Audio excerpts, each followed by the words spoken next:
master के तन देख लिया दिल में खुशी की मुस्कुराहट कहीं अभी वहां तब के बजावती जी ए जानत हो ए पायल जी हम ना जानती तू जनावा ऐसे ही मुआवा तो के रहे बीमार अरे तू नहीं रहे बीमार निरहुआ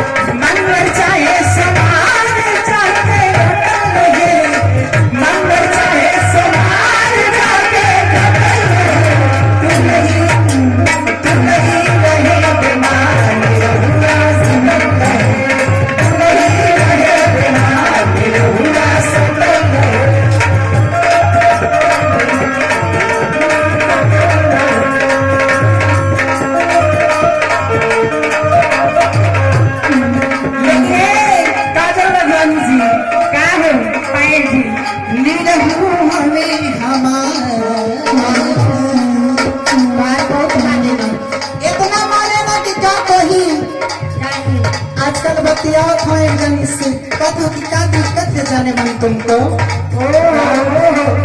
निरहु हमें बनारस में वो नौकरियां बनारस में यही चला पुल गिर गई बनत रहता जब आफत करबत रहन तो होई बे करी सही बात है तो बाबू बाबू कह रहे ना तो बाबू ना कह रहे अच्छा ही बात है समय एगो कहावत ना कि समय के साथ पतवार बदलना सीखो